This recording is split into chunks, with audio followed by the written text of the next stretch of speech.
Assalamualaikum warahmatullahi wabarakatuh. Nah, selamat siang teman-teman. Salam merit, salam peternakan, sukses selalu untuk kita semua. Oke teman-teman, di siang hari ini ya, saya akan membuatkan video tentang pertanyaan dari teman kita juga yang ada di kolom komentar ya. Ini tentang persilangan teman-teman, tentang kawin silang antara kelinci NZ dengan kelinci lokal untuk menghasilkan anakan yang besar-besar itu seperti apa. Nah, ini akan kita bahas ya. Sebelumnya saya mohon maaf sekali teman-teman ya, karena di sini cuacanya lagi hujan.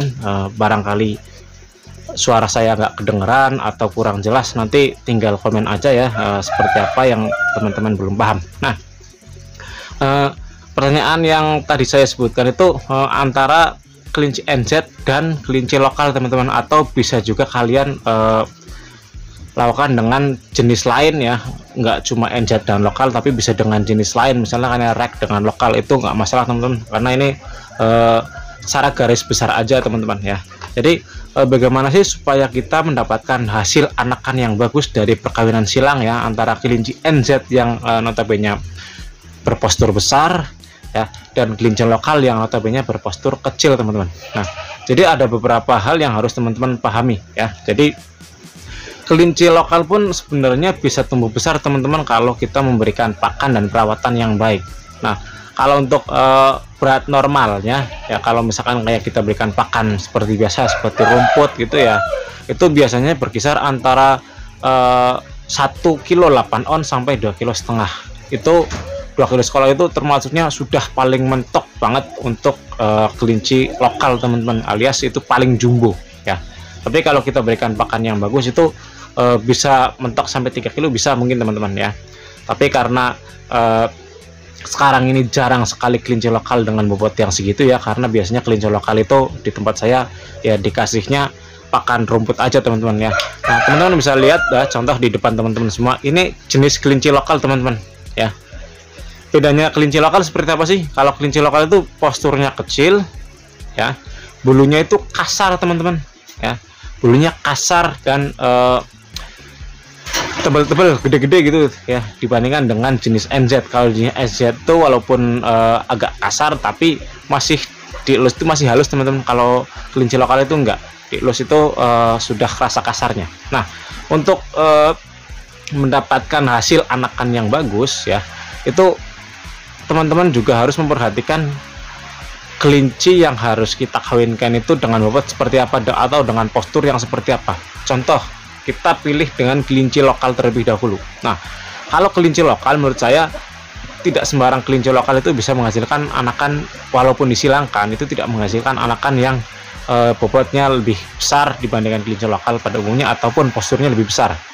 Karena ada beberapa hal yang harus teman-teman perhatikan. Contohnya berat badan si kelinci, postur si kelinci, atau ragangan ya, tulangan si kelinci itu teman-teman ya. Terus gennya dari indukan yang sebelumnya itu besar atau enggak. Nah, itu ya, itu yang harus teman-teman perhatikan. Kalau contoh misalkan kayak dari gen si kelinci lokal itu bobotnya paling cuma 1 kilo, ketika dikawinkan dengan kelinci NZ walaupun berat kelinci NZ itu sampai 4 kilo ya, nanti anakannya akan sedikit teman-teman, akan kecil-kecil ya. Walaupun dikawin silangkan dengan NZ itu biasanya anakannya tetap kecil teman-teman, karena masih ada gen anak indukan yang kecil teman-teman. Makanya sebisa mungkin walaupun kelinci lokal, tapi ya cari kelinci lokal yang posturnya itu jumbo teman-teman ya. Bisa dikatakan postur jumbo di kelinci lokal itu berkisar beratnya sekitar 2 kilo teman-teman, itu sudah bisa dikatakan jumbo. Atau misalkan kayak 1,5 kilo itu juga termasuknya berat normal ya. Tapi lebih bagusnya lagi yang melewati 2 kilo teman-teman. Nah, itu lebih bagus. Terus kalau untuk kelinci NZ, karena kelinci NZ itu notabene adalah kelinci yang big size ya, ataupun posturnya besar, teman-teman bisa mulai dari yang bobotnya itu 3 kilo itu sudah bagus teman-teman. Tapi jangan sampai di bawah 3 kilo, karena ketika kelinci NZ bobotnya di bawah 3 kilo, kemungkinan besar adalah kelinci NZ yang pertumbuhannya itu kurang cepat ya, alias di masa pertumbuhan itu kuntet teman-teman. Jadi itu. Terus lagi yang laki-laki itu dari NZ atau dari lokal. Nah, ini penting juga ya, karena faktor keturunan gen itu berpengaruh untuk anakan selanjutnya. Kalau untuk saran saya, sepengalaman saya selama beternak, biasanya saya ketika mengawinkan silang kelinci itu melihat dari gen si pejantan teman-teman ya, gen dari si pejantan. Ketika pejantannya besar, nanti insya Allah anakannya juga ikut besar teman-teman, karena selama saya mengawinkan si kelinci, entah itu jenis rek ya, walaupun masih sama jenisnya rek dengan rek, ketika rek yang pejantannya di atas 3 kilo up dan rek pejantannya yang di bawah 3 kilo, anakannya itu nanti tetap sama, tetap berbeda teman-teman ya, tidak sama. Nah itu perbedaannya. Jadi sebisa mungkin pejantannya adalah pejantan NZ, atau bisa dikatakan ketika dikawin silangkan dengan kelinci yang lain, pejantannya adalah pejantan yang unggul teman-teman ya.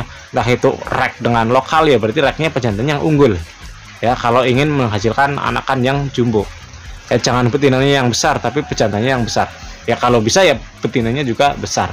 Terus dari betinanya ya, betinanya berarti betina dari kelinci lokal itu sendiri teman-teman. Jadi ya carilah betina kelinci lokal yang ukurannya itu besar ya, dan bobotnya itu di atas 2 kilo. Nah nanti kemungkinan anakannya ya, walaupun nanti munculnya itu kalau bisa dikatakan di tempat saya itu rambon ya, alias kelinci silangan, nanti anakannya itu tetap besar-besar teman-teman ya, tetap besar-besar ya, walaupun nanti akan mendekati kelinci NZ. Nah itu teman-teman ya, mungkin nanti ketika anakannya dibesarkan dengan baik ya, bisa mencapai bobot sekitar 2,5 sampai 3 kilo itu bisa teman-teman ya, dengan pakan yang baik dan perawatan yang baik.